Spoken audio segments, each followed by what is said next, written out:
शुरू हो गया। अस्सलाम वालेकुम तलबा। शोबे उर्दू गिरिराज कॉलेज निजामाबाद की जानिब से एक मुज़ाकरे का एहतमाम किया जा रहा है और मुझे ये इत्तला देते हुए खुशी और मसरत हो रही है कि हम लोग तालीम के साथ दीगर निसाबी और ज़ायद निसाबी सरगर्मियों में बढ़ चढ़कर हिस्सा लेते हैं। आज हमने आपकी तकरीरी सलाहियत को उजागर करने के लिए मुज़ाकरे का एहतमाम किया है। मुज़ाकरे का बुनियादी मौजू जैसे आप बोर्ड पे देख रहे हैं, अहद हाजिर में नौजवानों को दरपेश मसाइल और उनका हल। जी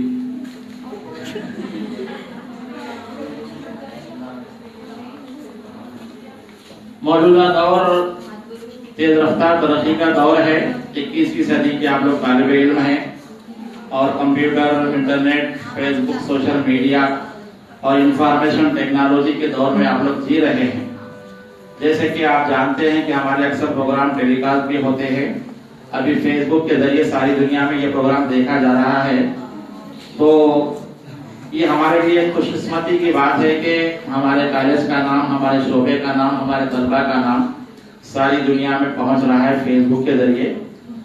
तो ये आपके सीखने का दौर है। सीखने के दौर में परेशानियां, मुश्किलात, मेहनत आती है, लेकिन वही तलबा कामयाब रहते हैं जो उनको दी गई मेहनत से, उनको दिए गए काम से वो लोग उसमें हिस्सा लेते हैं और कामयाबी हासिल करते हैं।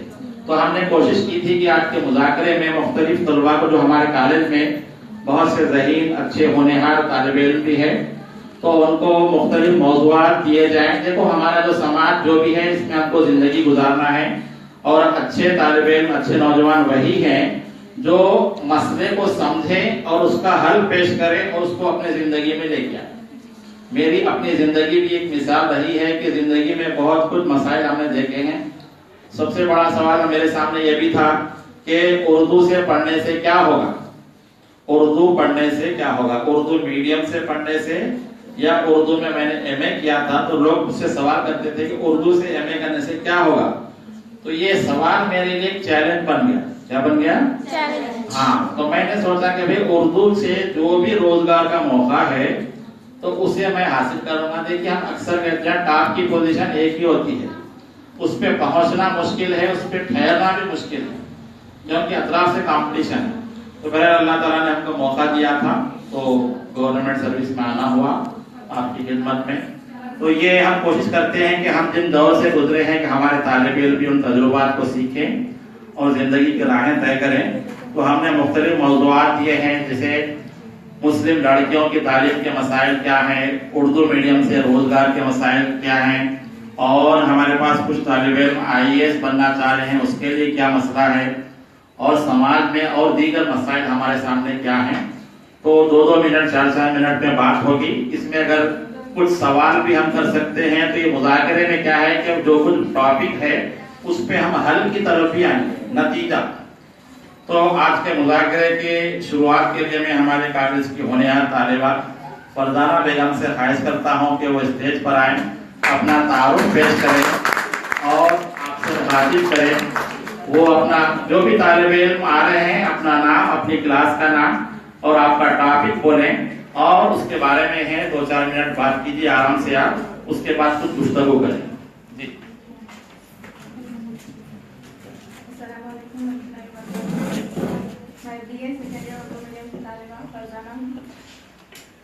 मेरा अनुमान है दौर हाजिर में मुस्लिम ख़वातीन के रोज़गार, उनके मसाइल, उनका हल।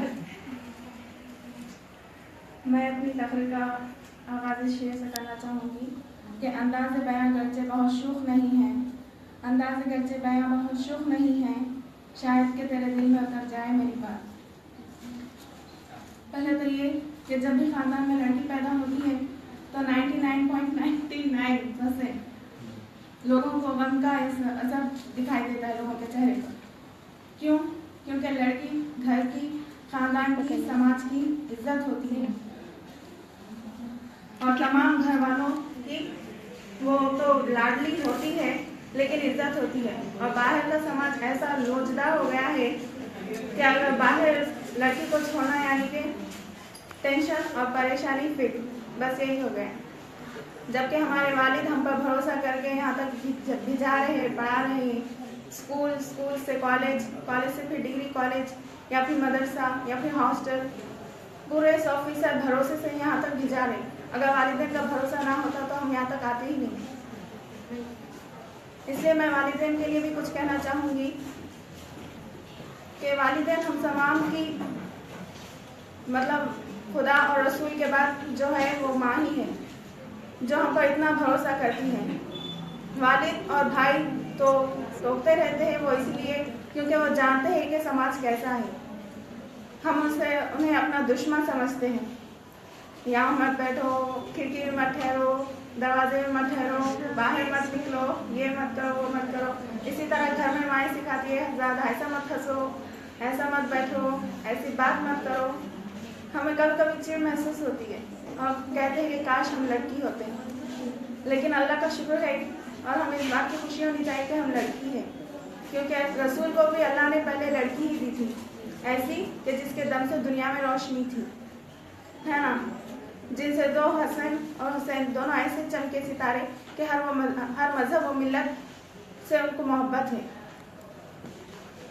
और हम जब यहाँ पर अब हमारी बात ले लिया, वहाँ से यहाँ तक आना, इस कॉलेज में पढ़ना, इतनी अच्छी तालीम हासिल करना, जहाँ पर कई वाइन शॉप्स भी है, जस्ट फॉर सेफ्टी मैं कह रही हूँ, नॉलेज वाइन शॉप्स है, ऐसी जगह से यहाँ तक आना, वालिदैन के भरोसे के साथ आना, तालीम हासिल करना, कुछ बनना, पढ़ना, अपने ख्वाहिशात को उजागर करना, कुछ बनने की ख्वाहिश रखना, फिर शादी हो जाने के बाद अगर हम कुछ नहीं कर सके तो हम क्या करेंगे? इतनी पढ़ाई हासिल करने के बाद भी हमारा क्या होगा, यही सोचते हैं हम। लेकिन ये तालीम भी शादी के बाद भी काम आती है बच्चों को सुधारने के लिए। अगर हम बच्चों की सही तरबियत नहीं करेंगे तो आज अगर सच में ऐसा होता तो आज तलाक का मसला हाई कोर्ट तक नहीं जाता था। ना ही हमें मजहबी मसले को सियासी मसला बनने देना पड़ता था। यह हमारी गलती है क्योंकि हमारे पास दीनी मामला ख़त्म हो गया है, दीनी तरबियत ख़त्म होती जा रही है। इस्लाम में औरत को भी तिजारत करने की छूट दी गई। खुद खदीजा रज़ियल्लाहु ताला अन्हा जो प्यारे नबी सल्लल्लाहु अलैहि वसल्लम पर सबसे पहले ईमान लेकर आई, वो भी तिजारत ही करती थी। और हमारे प्यारे नबी सल्लल्लाहु अलैहि वसल्लम सरकार दो जहां, वो भी खदीजा रज़ियल्लाहु ताला अन्हा की तिजारत के ज़रिए ही उन्होंने अपनी तिजारत शुरू की। और तिजारत में इतना नफ़ा होता है, सच में अगर ख़वातीन भी घरेलू पैदावार करेंगी तो उसमें भी काफ़ी नफ़ा होगा। जैसे अचार बनाना है, अगरबत्ती, ये छोटे छोटे काम जो हम सीखते हैं वो हमारी घर की फलाह और अपने ख़ानदान की फलाह को बेहतर बनाते हैं, बहुत बेहतर। जो औसत दर्जे के ख़ानदान होते हैं वो तो और भी बेहतर कर सकते हैं अपनी ज़िंदगी को। और इसके लिए शौहर की इजाज़त होना बहुत ज़रूरी है, चाहे शादी के बाद हो या शादी से पहले। जब मैं एक हॉस्पिटल में गई तो मेरी मुलाकात एक लड़की से हुई जो सिर्फ 17 साल की थी। तो मैंने पूछा आपकी शादी हो गई? तो उसने कहा हाँ। मैंने पूछा तो आप पढ़े ही हैं अपने? उसने कहा हाँ, मैं 7 तक ही पढ़ी। क्यों? क्योंकि हमारी 8 बहनें हैं और मेरे वालिद गंज में काम करते हैं, इसलिए तनख्वाह हमारी ज़्यादा नहीं है और मैं ही सबसे बड़ी लड़की थी। लड़की की उम्र 17 साल और शौहर की उम्र 26 साल माशाअल्लाह। और वो पढ़ तो रही थी लेकिन शर्त भी ये थी कि वो शादी के बाद भी पढ़ेगी, लेकिन शौहर ने कह दिया कि पहले बाप की चलती थी, अब मेरी चलेगी। इसलिए अगर लड़की खातून, कोई भी खातून अगर तालीम याफ्ता रहेगी तो वो अपनी तालीम के ज़रिए अपनी माशी बलबूते पर खड़ी उतरेगी, अपनी माशी ज़िंदगी को बेहतर बना सकती है। आज ज़िंदगी में इतनी चीज़ों की कीमत बढ़ गई है कि वो सिर्फ मर्द से पूरी नहीं हो सकती। हालांकि वो टैलेंटेड है, काम में भी माहिर है, तालीम याफ्ता है, लेकिन कभी कभी ज़िंदगी में मौके भी नहीं मिलते। कभी इतने मौके नहीं मिलते कि ज़िंदगी हमारी ख़त्म हो जाती है लेकिन मौके ही नहीं मिलते। और हम कुछ करने की सोच लेते हैं, ठान लेते हैं, बास के पास पैसा होता है लेकिन फिर भी वो आगे नहीं बढ़ पाते हैं। तिजारत में ही इतना नफ़ा है, सच में तिजारत में प्यारे नबी सल्लल्लाहु अलैहि वसल्लम भी तिजारत करते थे और तिजारत के नफ़े से ही सारे वो सादिक और आमीन कहलाए। तमाम गैर मजहबी ने शादी कवानीन के नाम से ही कहकर पुकारते थे। अगर लड़की पढ़ी लिखी रही तो उसका खानदान भी पढ़ा लिखा होगा। एक लड़की की तालीम एक खानदान की तालीम होती है। वो अपने साथ साथ अपने बच्चों और अपने घर का माहौल भी दीनी बना सकती है। एक औरत घर को जन्नत बना सकती है और जहन्नुम भी एक औरत ही बना सकती है। इसलिए ये नहीं कि शादी के बाद हमारी तालीम जो कदर है वो कम हो जाएगी या फिर अब कम हो जाएगी। हम इतना तालीम हासिल करने के बावजूद भी अगर कुछ नहीं कर सके, ना अपने घर को सुधार सके, ना अपनी माशी फलाह को सुधार सके, तो हमारी ये तालीम पूरी बेकार हो जाएगी। हम डिग्री कर लेने के बाद भी अगर खाली बैठे रहें, कोई बात नहीं, कोई और सीख लेंगे, फिर शादी हो जाएगी, होगी या नहीं, कल होगा या नहीं ये तो मालूम नहीं, फिर भी अगर हो भी जाएगी तो क्या करेंगे हम? बचपन से अब तक का लगाया हुआ पैसा सिर्फ तालीम के लिए क्या होगा? जब एक गांव में एक उस्ताद आते थे एक बच्चे को पढ़ाने के लिए, तो एक आदमी कहता था कि वालिद साहब के अब्बा जान उस्ताद से कहिए कि मैं भी पढ़ना चाहता हूँ। तो वो उस्ताद को रोकते हैं और कहते हैं कि मेरे भी लड़के को पढ़ाइए। तो कहते हैं कि नहीं, मुझे आने में बहुत देरी हो जाती है और जाने के लिए भी बहुत देरी हो जाती है, मैं पैदल राहगीर हूँ, मैं नहीं आ सकता। तो वो कहते हैं कि मैं आपको एक घोड़ा दूंगा, आप उस पर सवार होकर आ जाइए। वो मान लेते हैं और वो घोड़ा लेकर आते हैं, घोड़े पर बैठकर आते हैं और पढ़ाते हैं और चले जाते हैं। इस तरह तीसरे आदमी ने भी यही ख्वाहिश जाहिर करता कि मैं भी अपने लड़के को पढ़ाना चाहता हूँ। वो कहते हैं कि मुझे आने में बहुत देरी हो जाती है और जाने में भी बहुत देरी हो जाती है, हालांकि मैं 2 बच्चों को पढ़ाता हूँ फिर भी मुझे देरी हो जाती है। वो कहते हैं कि मेरा बच्चा गांव के सिरे पर खड़ा रहेगा, वो आपके साथ चलते हुए आएगा, आप उसे सबक दीजिए और जाते वक्त वो आपको सुना जाएगा। तो मंजूर इस बात का मंजूरी हासिल कर लेते हैं और वैसे ही करते हैं। वो कौन थे? गजाली रहमतुल्लाह अलैह, अल्लामा गजाली रहमतुल्लाह अलैह। इस तरह उन्होंने तालीम हासिल किया और कहते हैं कि जब तक तुम अपने इल्म को सब कुछ नहीं दे डालोगे, इल्म भी तुम्हें कुछ नहीं देगा। इल्म, किताब, तालीम एक ऐसे दोस्त है, चाहे हम कितने भी बुरे क्यों ना हो, वो हमारा साथ कभी नहीं छोड़ते। तन्हाई का एक दोस्त है तो वो है सिर्फ किताब। ना वो हमें कुछ ताना मारता है ना कुछ कहता है, लेकिन हमें सही हिदायत दिखाता है, सही रास्ता दिखाता है। तन्हाई का दोस्त है हमारा, हर हालत में हमें अच्छाई सिखाता है। इस्लाम भी औरत को कहता है कि वो माश करे, लेकिन शरई हुदूद में। शरई हुदूद क्या है? पर्दा।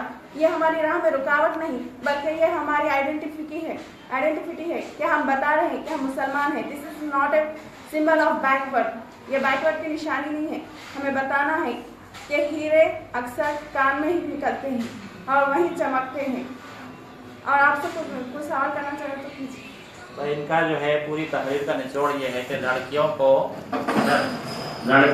तालीम भी हासिल करना चाहिए और तालीम के साथ ऐसा कोई हुनर सीखना चाहिए कि वो जिंदगी के किसी मरहले पर खुद रोजगार के भी उनके हाथ में मौका होना चाहिए। तो इनसे आप ये सवाल कीजिए या इनको ये कहिए कि मौजूदा जो तालीम है BA की, इसके बाद ये लड़कियां मुस्लिम माशरे में रहते हुए कैसे जो है बाइज्जत तरीके से रोजगार से जुड़ सकते हैं? कुछ तजावीज़ मुलाजिमत के सिलसिले में। सामने अच्छा सवाल किया कि हम एक BA करने के बाद कौन सी मुलाजिमत क्या कर सकते हैं शरई। तो मैं तो कहूँगी कि उस्ताद माँ बाप के बाद सबसे बड़ा मर्तबा उस्ताद का होता है। वो हमें सही और गलत की राह दिखाता है, सच्चाई और गलती में फ़र्क पहचानता है। वालिदैन हमारी खुशियों की खातिर अपनी तमाम चीज़ों का सेक्रीफाइस कर देते हैं, अपनी खुशियों का, और उस्ताद अपना कीमती वक्त गंवाकर हमें सही और गलत रास्ते में फ़र्क दिखाता है। वालिदैन भी सिखाते हैं, लेकिन ज़्यादातर वक्त जहाँ हम आते हैं, जहाँ तालीम हासिल करते हैं, उस्ताद ही हमें सिखाता है। तो उस्ताद मेरे हिसाब से बहुत ही अच्छा है और माशी घरेलू पैदावार भी बहुत ही अच्छा है। और लड़के भी हासिल करते हैं तालीम, लेकिन बाज़ ऐसे होते हैं जो सिर्फ डर जाते हैं या फिर घबरा जाते हैं। बाज़ तो कोई ऑटो चलाना सीख जाता है या कोई और बात। लेकिन सच में तिजारत सच में बहुत ही अच्छा है। मैं ये नहीं कहना चाहूँगी कि वो कुछ करते नहीं, वो भी करते हैं, तभी हमारा घर चलता है ना। खुदा ये बड़े अच्छे अंदाज से आपको समझा रहे थे कि हमारे समाज में क्या पोजीशन, क्या मुकाम है और हमको तालीम के साथ कुछ रोजगार के मौके भी, हुनर सीखना चाहिए। जैसे अक्सर मैं क्लास में कहा करता हूँ कि लड़कियों को हुनर आना चाहिए। हुनर सीखना कोई बुराई नहीं है, कोई ऐब नहीं है। जैसे टेलरिंग का काम है या कोई और कारोबार, जैसे कल मैंने कहा था कि मेहंदी डिजाइन सीखते हैं, तो हमारे कॉलेज में बहुत से सर्टिफिकेट कोर्सेज होते हैं। जैसे प्लास्टिक के बैग बनाने का कोर्स है, एम्ब्रॉयडरी का कोर्स है। तो ये जो लड़कियां हैं, आपसे गुजारिश है कि ये रोजाना ने जो टॉपिक लिया है, ये लड़कियों को तालीम के साथ रोजगार भी हासिल करना चाहिए। इस्लामी माशरे में रहते हुए उन्होंने ये भी इस जानिब की तवज्जो दिलाई कि तिजारत की तरफ भी आप लोगों को राग़िब होना चाहिए। तो घर में बैठ के भी हम कोई चीज कारोबार कर सकते हैं। आज बहुत सी खवातीन हैं जिनके शौहर बाहर से, जैसे गुजरात वगैरह से लेडीज के कपड़े, सूट्स वगैरह लाके घर में रखते हैं। सिर्फ फोन नंबरों से काम चलता है कि कुछ खवातीन को फोन कर दिया जाता है कि गुजरात से पूरे कपड़े आ गए हैं, आप लोग आइए। तो घर की खातून घर में रहते हुए कारोबार कर रही है। तो इस तरह के कारोबार भी हमारे समाज में हो रहे हैं। तो माशाल्लाह ये डिबेट चल रहा था, तो समाज में नौजवान के मसाइल में तालीम और रोजगार के मसले पे बात हुई। अभी हमारे पास एक फर्स्ट ईयर में नौजवान है मुदब्बिर कमल, वो इस कॉलेज में एडमिशन लिए हैं कि आगे चलकर IAS बनेंगे। तो इनका ख्वाब है, अधूरा ख्वाब, कच्चा ख्वाब, जैसा भी ख्वाब देखने के लिए कोई पैसे नहीं होते हैं, ख्वाब देखना चाहिए, ऊंचे ख्वाब। तो ये मुदब्बिर कमल के लिए आप दुआ भी कीजिए कि वो निजामाबाद के कलेक्टर बने। जैसे अभी अंसार या किसी का वीडियो चल रहा है फेसबुक पे, एक गरीब शख्स जो अपना सब कुछ बेच दिया, अपने बच्चे को पढ़ाया, 21 साल का नौजवान कलेक्टर बना है। तो मुदब्बिर कमल अभी से IAS की पढ़ाई शुरू कर दिए हैं। तो वो अपने ख्याल इजहार करना चाहते हैं कि हमको क्यों IAS बनना चाहिए, IAS बनने के लिए क्या करना चाहिए। अस्सलाम वालेकुम माय डियर फ्रेंड्स, मेरा नाम मुदब्बिर कमल है, BA HCP इंग्लिश मीडियम का हूँ। ओके, आप ना समझ रहे होंगे, आ गया कोई बोर करने आया, क्या क्या बोलता है, क्या नहीं समझ में नहीं आता, क्या करेंगे और सहलत हो। मैं क्या है मालूम, सुनिए अब सुनिए, बहुत अच्छे से सुना दो। जल्दी बोलो।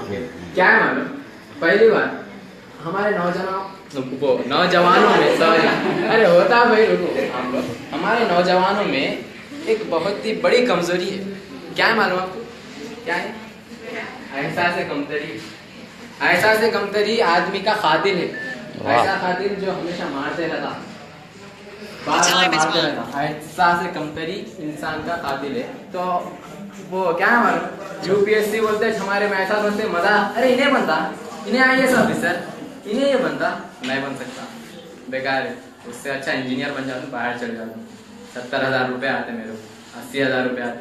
अरे उतना कई बार सेकंड ईयर पढ़ लो, वो कोर्स भी कोर्स आके तो चले जाओ बाहर, उतना बस से ये चीज आ गई नौजवानों में, तो बेकार है।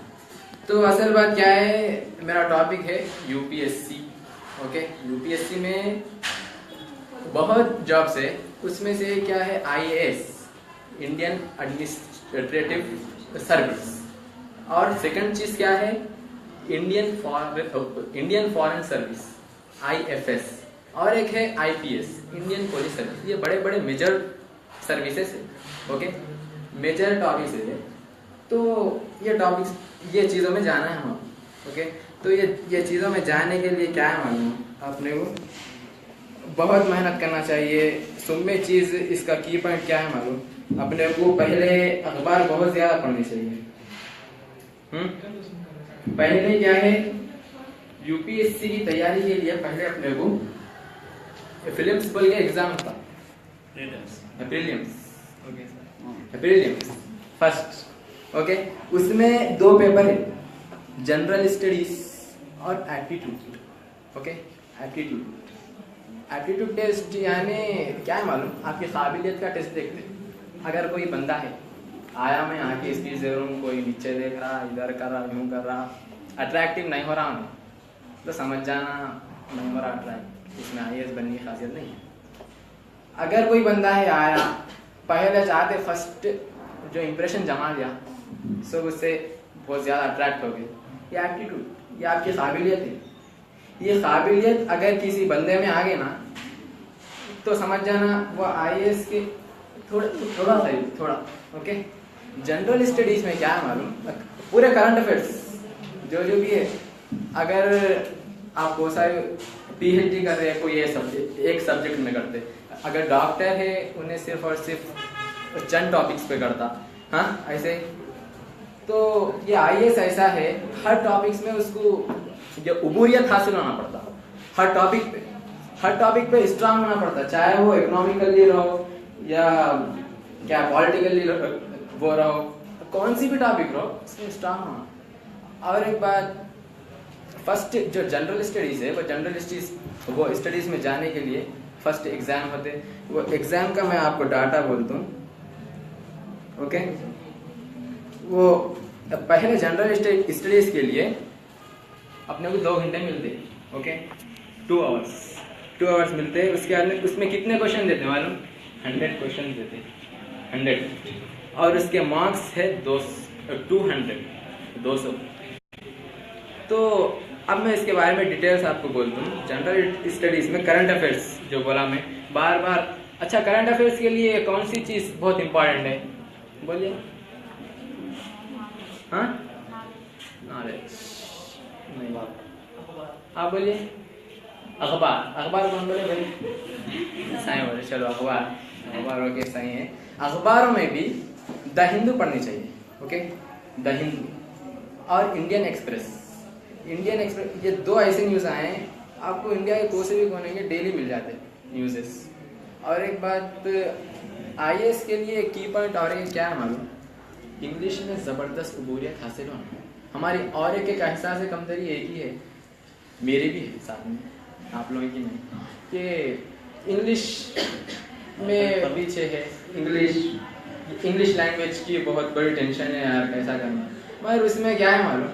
अखबार पढ़े, बार अखबार पढ़ना, न्यूज़पेपर, और डेली एक 40 मिनट इंग्लिश के लिए इंग्लिश सुनिए, और डेली एक पैराग्राफ लिखिए, या फिर टूटी फूटी इंग्लिश जैसी भी है उसमें बात कीजिए। ऐसे में इंग्लिश इंप्रूव होती है, ये भी एक IAS का हिस्सा है, ओके। तो और एक चीज़ क्या है, जनरल स्टडीज में वर्ल्ड जियोग्राफी, वर्ल्ड मैप बार देखिए, अटलस जो मैप आता है वो बार देखिए। बातें बोलो कि अपने को IAS क्यों बनना चाहिए? अच्छा, नहीं वो भी बोलूँगा, अपने को UPSC के बारे में, तैयारी के बारे में मैं पढ़ गया, मैं शायद टॉपिक गलत चुना, फिर भी मैं बोल दूँगा, ओके। तो UPSC इसलिए ज़रूरी है, आज मुसलमानों का हाल आप देख रहे हैं कितना पीछे। अगर मैं किसी नौजवान से पूछूं या फिर किसी लेडी से पूछूं आप क्यों पढ़ना चाह रहे, बोलते क्या बोलते? एक ही बोलते, मैं अपने आप को स्टेबल करना चाह रही हूँ या चाह रहा हूँ, अपने फैमिली का बैकग्राउंड बनना चाह रहा हूँ, कभी भी मेरे पास कुछ रहना है, हुनर रहना करना, वो बातें हैं। मगर जो यहूदी है मालूम आपको, ज्यूश, उल्ला क्या बोलते, डेली 18 घंटे पढ़ रहे। तो क्रिश्चियन के जो है लेक्चरर से, प्रोफेसर से, आप ना इतना क्यों पढ़ते हैं, आप ना अच्छे हैं ना, आप लोगों की बहुत ज़बरदस्त है मारिए, फिर भी क्यों पढ़ते बोल दो? हम 1% है दुनिया में, हम अगर नहीं पढ़े तो लीडरशिप हमारे पास से चले जाते, इसलिए हम पढ़ते इतना। तो उन्ना कौम के यहाँ से इतना दर्द है उनके पास, हमारे यहाँ से नहीं है। हम फैमिली के लिए पढ़ते, हम अपने आप के लिए पढ़ते, अपनी कौम के लिए अगर कुछ काम कर रहे हैं। अगर आप IAS ऑफिसर बन चुके हैं तो ऐसा कर सकते हैं आप। चलो एग्जाम्पल, आप इंडिविजुअली किसी को बोल रहे हैं शराब छोड़ दे भाई, शराब छोड़ दे भाई, शराब छोड़ दे, क्या वो छोड़ेगा? छोड़ेगा? नहीं छोड़ता। अगर वो IAS ऑफिसर है, अगर आप कलेक्टर है, अगर उसको बोले आपके एक सिग्नेचर मार दिया, खाली ऊपर से परमिशन लिए सिग्नेचर मार दिए कि शराब ये एरिया में नहीं आना, खत्म। निजामाबाद के एरिया में मैं शराब नहीं आने देता हूँ, जहाँ भी आई खत्म, बहुत बुरा हो जाता। और ऐसे में चोरी के मसले बहुत चीज़ है। मैं एक मिसाल दे आप लोगों को, शराब ही नहीं, शराब तो भी चल रही है अपनी, वो आधा इंडिया शराब से चल रहा फिलहाल तो, ओके। तो क्या है मालूम, अगर आप बोल बहुत बुराइयों को बहुत जल्दी मिटा सकते, UPSC इसलिए ज़रूरी है, और कौम का बहुत ज़्यादा फायदा होगा, ओके। 4.5 लाख लोगों में से 50,000 लोग खाली हम मुसलमान लिख रहे टेस्ट, हाँ 50,000 में से भी सिर्फ 50 मुसलमान या फिर 40, मैं 2015 में देखा शायद, या फिर वो 40 या 50 बच्चे UPSC में सेलेक्ट हो रहे हैं। तो समझिए 50,000 लिखे बाकी पूरे मेजॉरिटी वाले 3.5 लाख है। अगर वही 4 लाख बच्चे अपने लिखे तो 4 लाख बच्चे अपने लिखे तो कितना ज़्यादा होता टोटल हमारा। हर शोबे में हम मुसलमान रहते हैं, हमारे मुसलमानों में खाली क्या है मालूम, अभी अपने को अच्छा हुआ यूट्यूब आया, इंटरनेट आया, उससे मालूम हो रहा है कि अब अंसार शेख है, वो ज़बरदस्त बंदा है, 21 साल की उम्र में मुसलमान है, लाया सीट। हमारे पास एग्जाम्पल देने कोई आइडियल नहीं है हमारे पास, इसलिए क्या है मालूम, मजाक में ले लेते, ये बंदा कुछ भी नहीं है, इन्हें नहीं कर सकता। तो हमारे कौम के लिए बहुत ज़रूरी है IAS ऑफिसर बनने के लिए बहुत ही ज़्यादा जद्दोजहद कीजिए। और एक बात क्या है, अज़ाइम आप इतने बुलंद रखिए कि मैं सुना वो हमारे उस्ताद पहले बोलते थे, हमारा वो जो टारगेट है चांद पे रखना कहते हैं, चांद पे यूँ लेके तीर लेके जब चांद पे मारे वो तो सामने गिरता, मगर चांद पे तो नहीं जाता वो। और एक बात, आप पढ़ रहे, क्यों पढ़ रहे, चलो IAS वो पूरे सोच लिया मैं IAS बनने क्या से पढ़ रही, हमारी ये गलत है। IAS क्या से नहीं पढ़ना है, मैं नॉलेज के लिए पढ़ना। IAS एक ऐसी चीज़ है जो रास्ते में आ जा रही, बस मेरे नॉलेज के बीच में IAS आ गया, बस जब क्या है सो नॉलेज ज़बरदस्त आ गया ना, उसके बाद IAS के इससे भी बड़े बड़े पोजीशन से आप प्रेसिडेंट की भी पोजीशन पे जा सकते हो। तो ऐसे एग्जाम होनी चाहिए। हाँ, आपका टारगेट अगर प्रेसिडेंट है तो आप IAS खुद ब खुद आएगा। टारगेट नॉलेज रखिए, या फिर सब में बड़ा, इंडिया का सब में बड़ी पोजीशन जो है वो रखिए। ओके, ठीक है। मैं एक ही मेरी आप लोगों से इल्तिजा है कि ज़बरदस्त पढ़िए, IAS ऑफिसर बनिए। छोटे मोटे ये टेट लिख लूँगी, ये कर लूँगी, ये मत रखिए। ये छोटे छोटे चीज़ें हम मुसलमानों के नहीं हैं। हम इतनी मेहनत से आ रहे हैं यहाँ पे, 30-40 रुपए डेली के डाल के आ रहे हैं। सोचिए, आपकी छोटी बात है वो, सोचे तो बहुत छोटी बात है, 30-40 रुपए बहुत, अरे ये क्या बोल रहा है ना 30-40 रुपये, मगर जब कमा कर देखे, जब मालूम कितनी मेहनत से हमें दे रहे वो पैसा रोज डेली, और ये जो बैग ला रहे आप, वो बैग के लिए पैसा तो बहुत उम्मीदों से भेज रहे भाई आपको। तो आप बहुत ज़्यादा बुलंद इरादे रखिए, जब जाके आप कुछ कर सकते। Okay, bye friend, thank you अल्लाह। ये बड़े अज़ाइम हैं और आप एक झलक देख लें कि मुस्तक़बिल के IAS ऑफिसर का कुछ जज्बात उनके अंदर है। हम सब दुआ करते हैं कि ये ज़रूर IAS ऑफिसर बनेंगे। ये मुज़ाकरे का ये जो टॉपिक था कि हमको तालीम में ऊंची नज़र रखना चाहिए और IAS अपने स्टेटस के लिए, पोजीशन के लिए नहीं बनना है, बल्कि सोसाइटी के लिए बनना है। और एक उन्होंने एग्जाम्पल दी कि एक कौम है जो लीडरशिप की खातिर पढ़ रही है, तो हम भी जो है सारी दुनिया में लीडरशिप के लिए हमको आगे आना है। ये जो मुज़ाकरा है ये इसी का सिलसिला है कि हमें कुछ सोच पैदा होना चाहिए। रेगुलर डेली क्लासेस तो होते हैं, लेकिन एक बड़ी अहम क्लास है कि चिंगारी जैसी होती है, चिंगारी से ही आग भड़कती है। तो हमारे दिलों में इस तरह की तकरीरें सुन के अगर चिंगारी पैदा होती है, काश हम भी ऐसा बोल सकते हैं, तो हमारे प्रोग्राम की कामयाबी है। तो अब मैं इमरान मलिक से ख्वाहिश करता हूँ, B.Com सेकंड ईयर, कि वो अपने टॉपिक का इजहार करें और 2-4 मिनट में अपनी मेहनत का इजहार करें। 5-10 मिनट इंशाल्लाह हो जाएगा प्रोग्राम ये। तो ये बहुत सारे टॉपिक्स हैं, तो इमरान मलिक आ जाइए।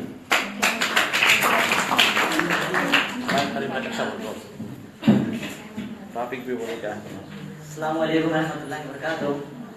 मैं B.Com second year Urdu medium का तालिब इल्म हूँ और मेरा टॉपिक बहुत सादा सिंपल है कि नौजवानों के अखलाक, उनकी वजूहात और उनकी इस्लाह। तो ये जो अभी माशाल्लाह 2 तकरीरें सुने आपको बहुत अच्छे थे, माशाल्लाह मुझे भी बहुत अच्छा लगा। इन दोनों में एक बेसिक बात थी जो शायद अभी तक नहीं बोले कोई। इसमें 3 बातें हैं। एक माहौल, और दूसरी बात है तरबियत, और तीसरी बात है हमजमान। ये 3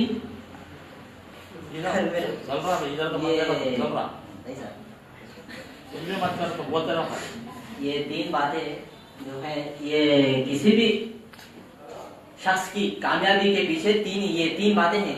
क्या? माहौल, तरबियत, हमजमान। पहले आती है तरबियत। अब तरबियत से मुतालिक आप अपने वालिदैन को ले सकते हैं, अपने कॉलेज में मौजूद असातिज़ा को ले सकते हैं। तरबियत एक ऐसी चीज है जो एक शख्स को इंसान बनाती, शख्स नहीं बनाती, इंसान बनाती। उसका मतलब क्या है कि इंसान तो पैदा हो जाता, वो जो भी है बालिग हो जाता, 7-8 जितने भी है के साल में बालिग हुआ तो उसकी तरबियत आती है उसके सामने, उसके वालिदैन कैसी तरबियत करे उसके साथ, उसके असातिज़ा उसके साथ कैसा बिहेवियर रखे। ये इंपॉर्टेंट है उसके भी, किसी भी कामयाब इंसान के पीछे, कि वो किस तरह की तरबियत में रहता है। तरबियत होगी, उसके बाद माहौल रहता है।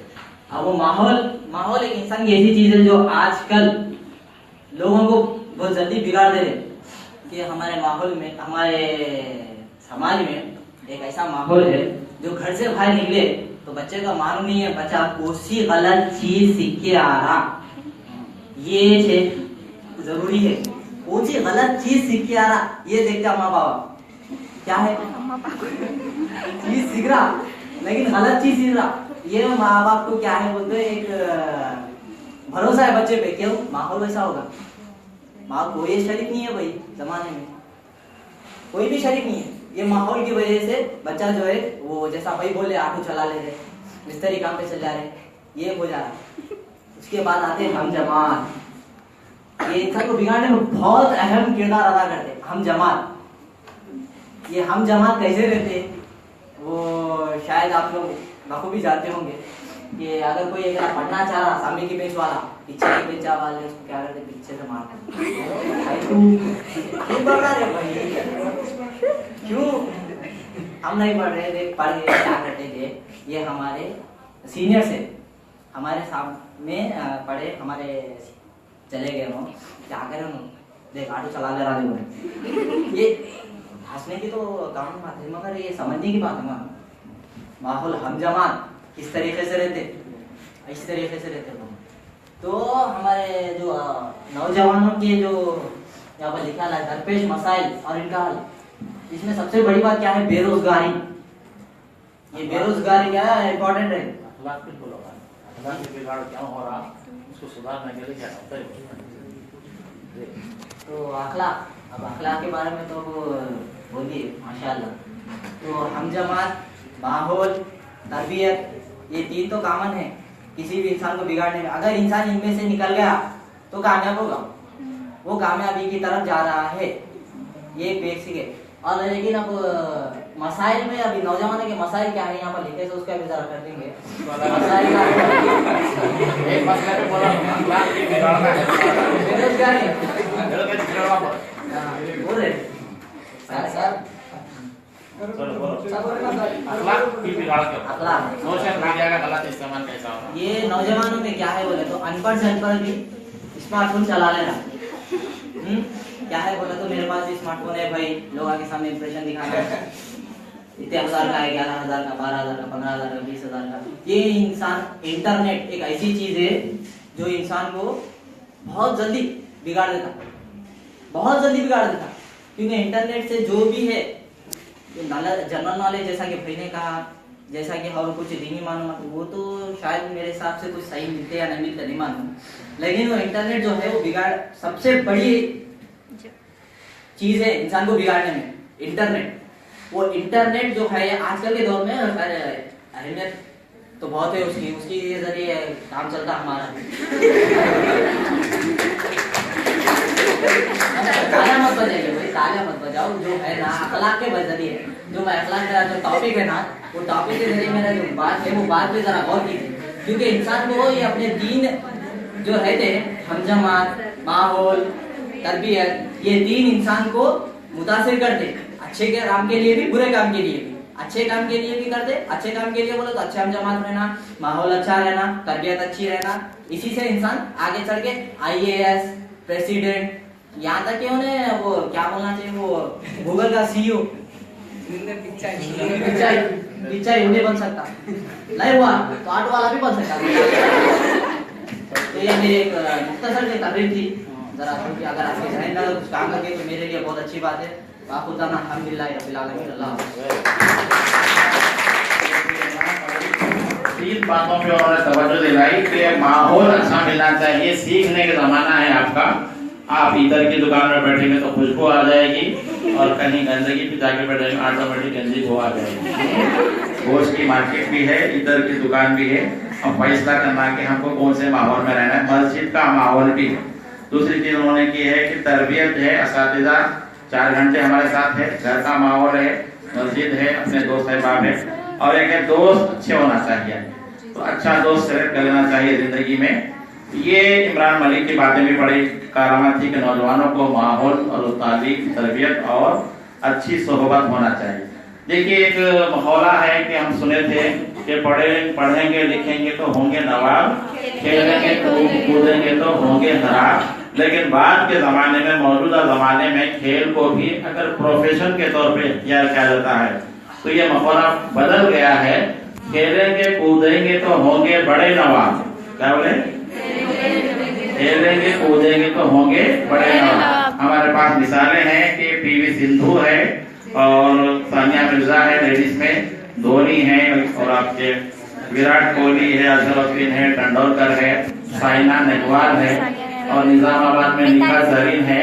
अब उसमें एक नाम ढूंढने वाला है, निशा, क्या नाम है आपने? क्या बोले? निशा परहीन। तो हमारे कॉलेज में देखिए उर्दू मीडियम में अभी तक बहुत सारे लोग एडमिशन लिए लड़कियां, लेकिन अभी पहले आपको पता चला कि स्पोर्ट्स को उन्होंने प्रोफेशन बनाया है।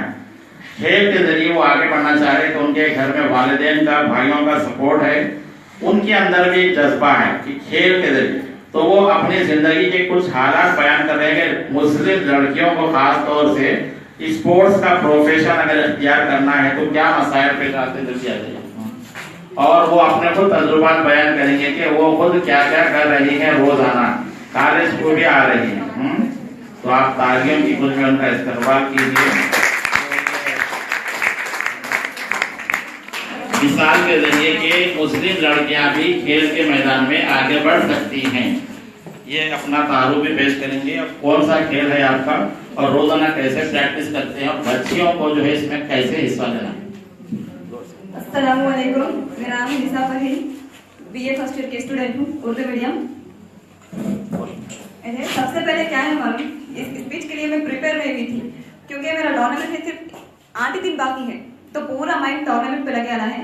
अब सर बोले कि चलो बोलो स्पीच, कुछ तो भी बोलो, तुम्हारे गेम के बारे में बोल रहा हूँ।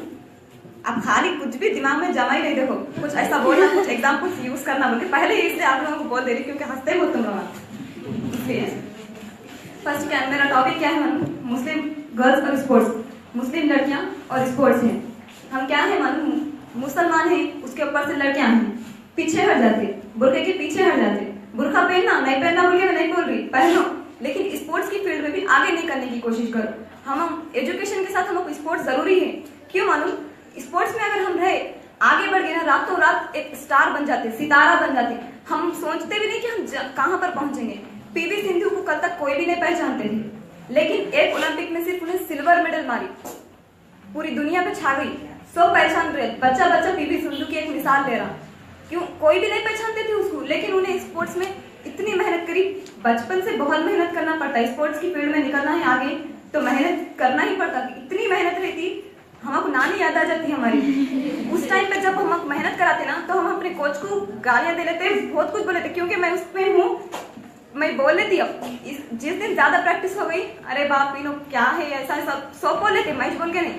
लेकिन उसके पीछे उन्हें क्या है मालूम, वो मेहनत अगर हम काम कर लिए, वो मेहनत हमारे अंदर आ गई, सक्सेस ऐसी मिलती कि तुम्हारे पीछे कामयाबी आती। तुम कामयाबी के पीछे नहीं भागते, कामयाबी तुम्हारे पीछे भागती। कामयाबी हमारे कदमों में आ जाती। आईएएस ऑफिसर बनने के लिए पढ़ना जरूरी है। अगर तुम स्पोर्ट्स में आगे बढ़े, आईएएस ऑफिसर की भी जॉब तुम्हारे कदमों में आती।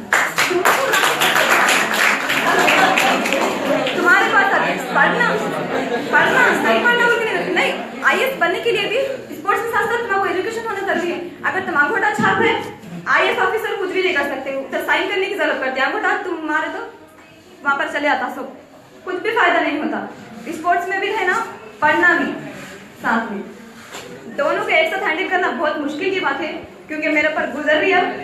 उसके लिए मैं बोल रही हूँ, क्यों बोले तो अपने कॉलेज में क्या है मालूम, सेमिनार्स होते, असाइनमेंट्स होते, हर कॉलेज में होते, लेकिन अपने पास सेमेस्टर्स है।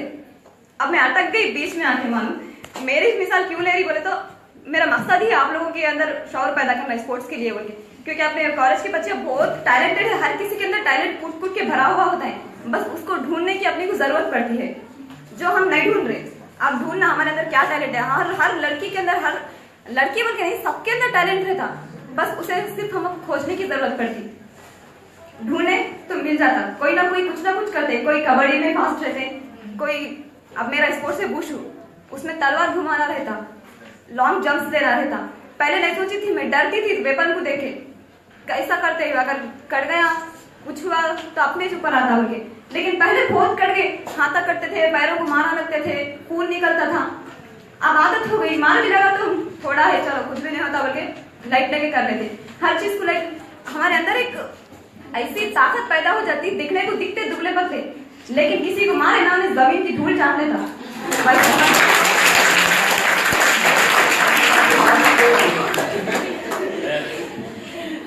एक अलग सा एक जज्बा, एक ताकत पैदा हो जाती, हमारे अंदर ताकत आ जाती, किसी की जरूरत नहीं पड़ती, वेपन की भी जरूरत नहीं पड़ती, हमारे अंदर उतनी खाली हमारे पंच का भी पावर रहता। स्पोर्ट्स की फील्ड में बॉक्सिंग ही करना जरूरी नहीं है, तुम कुछ भी करो, लेकिन स्पोर्ट्स में आओ, खेलो, तुम नहीं तो तुम्हारे बहनों को, तुम्हारी फैमिली में कुछ फैमिली में लो। अब हम लोग आगे हो गए, बहुत जा नहीं सकते क्योंकि बुर्खा पहन लिए, फिर अब कुछ फैमिली प्रॉब्लम्स भी रहते, बड़े बच्चे बन गए, डिग्री में आ गए, सीनियर हो गए, तब जो अपने छोटे भाइयां हैं उन लोगों को स्पोर्ट्स में डालना। क्यों मालूम, स्पोर्ट्स में एक सक्सेसफुल लाइफ किधर भी नहीं जाती। अगर हम स्टेट लेवल चैंपियनशिप में गोल्ड मेडल मार लिए, नेशनल खेलने चले गए ना, नेशनल के अगर 3 बार 3 साल में 3 सर्टिफिकेट्स मिल गए, तो हम कौन से भी गवर्नमेंट जॉब के लिए अगर वो 3 सर्टिफिकेट हम लगा दिए ना, उन्हें 100% अपने को जॉब देता। क्यों, रिजर्वेशन कोटा होता है, स्पोर्ट्स में रिजर्वेशन से हमको जॉब मिल जाती। इजीली दूसरों को क्या है, एग्जाम लिखते थक जाते, आखिरी में क्या करते, चले जाते, कौन सा भी पेशा तैयार कर लेते, जैसा कि आप वो दीदी बोले थे, आप लोग वगैरह कुछ भी, कौन सा भी पेशा तैयार कर लेते। एजुकेशन भी रहना और स्पोर्ट्स के सर्टिफिकेट्स भी रहना हमारे पास, जॉब खुद ब खुद लग जाती। कोई अपने को वो बड़े रातों में जाकर याद करने की, पढ़ने की भी जरूरत नहीं रहती, खुद ब खुद जॉब लगती। पीवी सिंधु को आंध्र प्रदेश में दे दिए ना, कलेक्टर बन गई, वो फ्री में मिल गई उसको जॉब, पढ़ी नहीं, उसके लिए कुछ एग्जाम्स भी देना जरूरी नहीं है हम लोगों को, एंट्रेंस लिखना, वो लिखना, ये लिखना, कुछ भी नहीं है। जाओ खेलो, सर्टिफिकेट्स लगाओ, तुम्हारे अंदर कामयाबी आती, तुम्हारा खुद को जॉब मिल जाती, कोई टेंशन नहीं है। अगर तुम आगे नहीं बढ़े, पीवी सिंधु के उतना फेमस नहीं हुए, ओलंपिक नहीं खेले, अगर हमारा तकदीर साथ नहीं दी, ओलंपिक भी नहीं खेलिए, तो भी तुम नेशनल से तो मेडल मार सकते ना। नेशनल के सर्टिफिकेट्स भी इस्तेमाल होते हैं, नेशनल का सर्टिफिकेट इतना इंपॉर्टेंट है, बस 3 सर्टिफिकेट आपके लिए काफी है जॉब के लिए।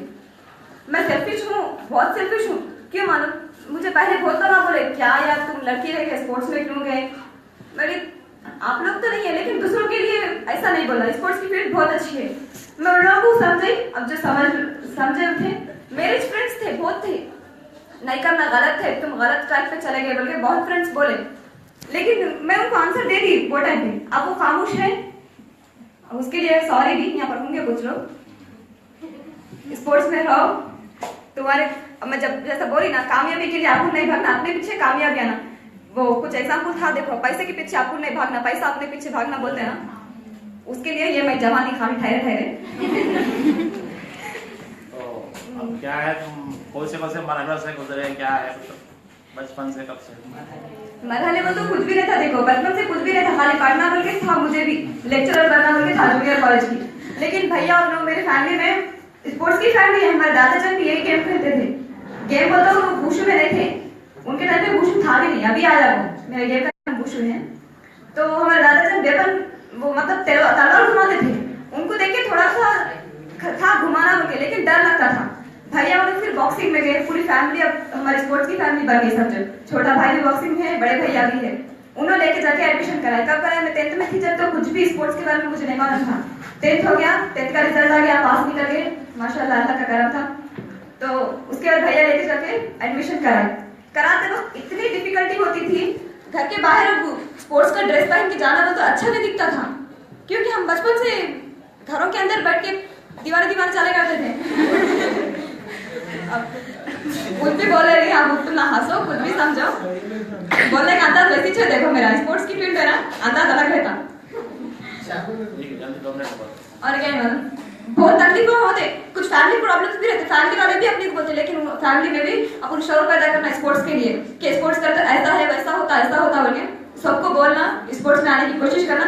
अपन अब नहीं जा सकते लेकिन अपने भाइयों बहनों को लेके जा सकते, उनको स्पोर्ट्स में एडमिशन कराना। वुशु बोल के नहीं, बहुत सारे है, बैडमिंटन है, क्रिकेट है, कोई भी जिसमें टैलेंट रहता उसमें उनको आगे बढ़ा देना, एजुकेशन भी रहना और स्पोर्ट्स भी रहना। सच में बोल रही, कामयाबी तुना पीछा नहीं छोड़ती, कामयाबी भागते हुए अपने पीछे आती। शुक्रिया, कितना ही बोला।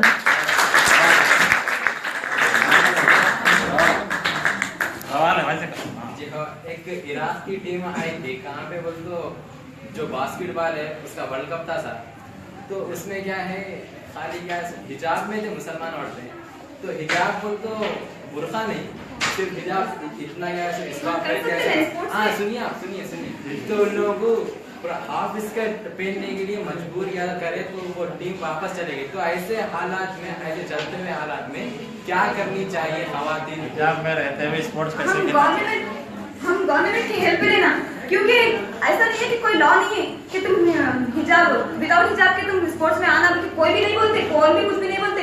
तुम बुर्का में रहके फेस कवर भी करके तुम खेल सकते जाके, लड़ना तुम्हारे लिए। तुम उन्हें बोलते तो बाकी बेवकूफ थी, सबसे बड़ी बात बोलना बेवकूफ थे जो चले गए, उन्हें लड़ सकते थे, गवर्नमेंट हेल्प ले सकते।